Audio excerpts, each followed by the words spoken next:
Danny Wan is the executive director of the Port of Oakland. I know you're a busy guy lately. Thanks for coming on and doing this. We really appreciate it. Appreciate you inviting me. All right. Hey, Danny, it's an all or nothing vote on Thursday for the BCDC to either remove port priority use from Howard Terminal or not. Do they have all the information they need to make the right decision here? And do you have any instinct on what the BCDC might come to with a yes or a no vote on Thursday? Well, if the commission goes with their staff report recommendation, which is to remove the port use designation from Howard Terminal in order to allow the ballpark to go forward, I believe that they will be making the right decision. So what types of things, I mean, I know you've presented to them in their hearing earlier this month. What types of things do you think they'll base their decision on? What do they need to know about the port that you already know about it? Well, they need to know that there is enough capacity at the Port of Oakland to accommodate port cargo uses all the way till 2050, as their own study shows, and that there is plenty of investments in infrastructure that is going to happen at the Port of Oakland to make sure that our Port of Oakland seaport and cargo volume continue to grow. The BCDC, by the way, is the Bay Conservation and Development Commission. And I should have said this too. They're actually voting on land use, right? That port priority we're talking about. They're not even voting on the project of Howard Terminal or the EIR or anything like that. But I've heard you talk about this before. You've brought up the shipping forecast. What is the shipping forecast that you could explain it to our viewers here? And why does that suggest that a ballpark could work with that Howard Terminal site, those 50 acres? Sure. The purpose of the vote is to determine whether there's enough capacity in the ports in the Bay Area, forecasting that volume of cargo all the way to 2050 to see if there's enough land and capacity in the ports during that period of time to accommodate the volume growth. And at the Port of Oakland, we've been growing in the past since 2005, about 0.5% growth every year. So projecting that out to 2050, we think, and the study that the BCDC did says that there's enough land and capacity to accommodate all that growth at the Port of Oakland. We hope to grow that pace, but even under the moderate growth scenario that the study does, there's plenty of room to accommodate seaport volume growth. So the Port of Oakland, correct me if I'm wrong here, you guys have been trying to occupy Howard Terminal for at least the last 9 or 10 years, right? Since it was vacated by the Matson Shipping Company, and you've been unsuccessful in doing that. It honestly seems like nobody really wants to lease this site or buy it out for any long period of time. Why is that? Why is nobody attracted to Howard Terminal from a shipping interest right now?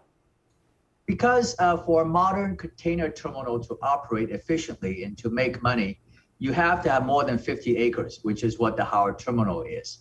Also, if you look at a map, Howard Terminal is not even contiguous. It's not even connected to the rest of the seaport. It is actually bordered by another private party, a landowner, Schnitzer Steel.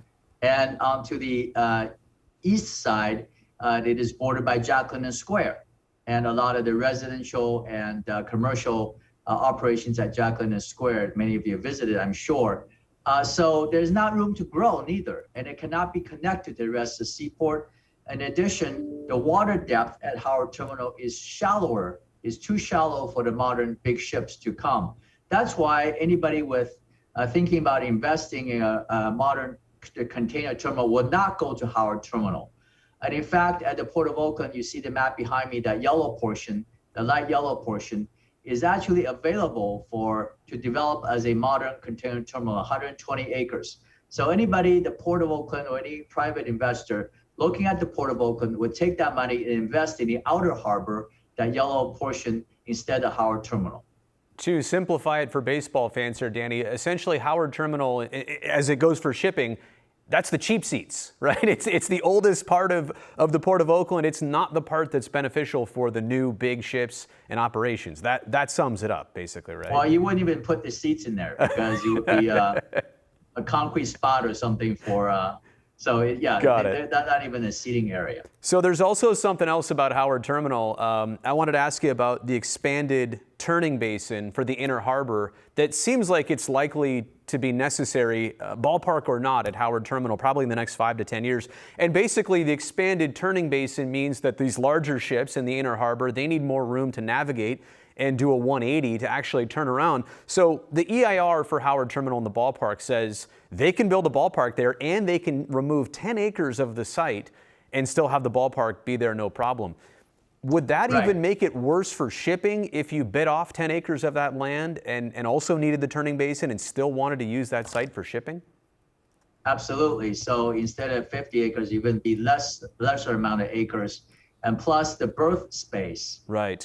Imagine if you cut out a big corner of Howard Terminal, the berth space will be shorter. So even some of the smaller ships will not be able to park or berth at Howard Terminal. Yeah. So the turning basin will cut out a big piece of the Howard Terminal, up to 10 acres, in order to accommodate the turning of the big ships, making Howard Terminal even less viable as a modern terminal. You know, I was lucky enough to walk the site back in 2019, and back then, I mean, it was desolate, empty. There were parked trucks and chassis there, but I have noticed in driving past it lately, there's a lot more activity there. I'm wondering, what am I seeing right there versus 2019? Why does it look so busy today versus back then? You're correct. So Howard Terminal during normal times would be simply parking a few trucks and a whole lot of containers sitting on a chassis, single level storage. That's during normal times.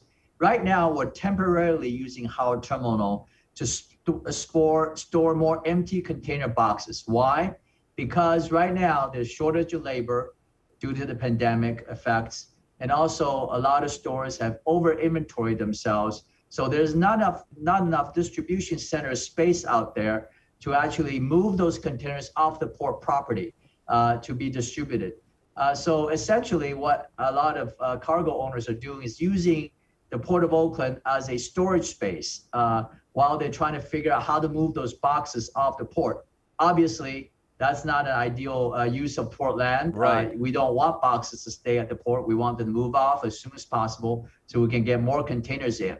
So the Howard Terminal is being used as a relief valve for some of those empty containers to sit at Howard Terminal while the pandemic effects of congestion is figured out. We suspect that by the end of the year, that will be figured out, and those containers will be moving off of Howard Terminal. I understand why the shipping industry would want that luxury of land that's just sitting there close to where the ships berth and everything, but is there another option, Danny, for if they need this essential parking space? Can this parking space be relocated somewhere else, like somewhere that's not as valuable as Howard Terminal? Well, absolutely. We're talking about waterfront property right near the city center of Oakland, where there's lack of waterfront access to our residents and businesses. So this land to be used as an empty container storage space is certainly not the most ideal use. And number two, as I said, that need for parking for containers is only temporary. Yeah. As the pandemic congestion gets figured out, as inventory even out, those containers will be moving off the port onto inland destinations. And even if there is still need, that we're going to need to have technology and mechanisms to make sure that we use the rest of the port's land much more efficiently than it is being used today. So there's plenty of capacity at the port and off the port for those kind of storage uses that are currently used at Howard Terminal. The EIR for the Howard Terminal Ballpark, 3,600 pages, something like that. It's a doozy. I've perused a lot of it. But how much work, in your opinion, needs to go into the actual site? If a ballpark gets approved there, obviously we're thinking about sea level rise, maybe any type of mitigation with toxic substances from prior decades. But does the site need to be reinforced or anything like that if you're going to build things like a ballpark and hotels and all that on the land? Well, that's what's so exciting about this project. The Howard Terminal to be used for anything but a container parking space, and even for a container parking space, will need to be mitigated in terms of sea level rise and in terms of hazardous material cleanup. And so we need that investment regardless of whether it's a ballpark, whether it's parking, whether it's anything else. Mm-hmm. But nobody's going to invest in Howard Terminal to do that kind of cleanup and sea level rise, raising the level of the parcel up to above that level for simply a container parking. So that is why I, as the executive director, is very anxious that we need to capture this investment that the Oakland A's project promises in order to make this 50 acres of waterfront activated and make it a valuable use before that opportunity escapes us. Because like I said, we've been looking for 10 years for an investor to come and do the sea level rise, do the cleanup, and make it to a productive use, but we have not been able to find any until now. So last question on that note, Danny, if this project gets held up anywhere, whether it's the BCDC, whether it's the lawsuits, whether it's the city of Oakland, whether it's the county of Alameda, what does Howard Terminal look like in, let's just say, 20 years if this project does not happen? Well, that's the question, isn't it? We tried for 10 years to make it something more than a container storage. We've not been successful. And by 2030, sea level rise will start intruding on Howard Terminal. So there will going to have to be made, whether it's by private investment or by the port's own tax dollars or revenues or from public entities.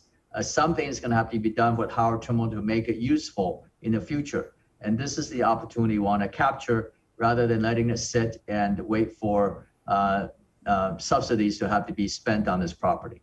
Danny, we appreciate your expertise on this topic and this subject, and thank you for passing along as much information here as you could. We really do appreciate it. Well, thank you very much for the chance to speak with you. All right, Danny, thank you again so much, and keep up the great work. You've been really informative. I've learned a lot from all of your presentations, so thank you for joining us today. I think everything was fine. I think the last part about the subsidies, you might want to play that a little bit because that's kind of inaccurate as to what tax dollars and stuff. But you're saying you're saying if the project doesn't happen, is that what you're saying? Right. The last question. Got it. Yeah. Okay. Okay. I really appreciate it. Thank you so much. All right. Thanks. Okay.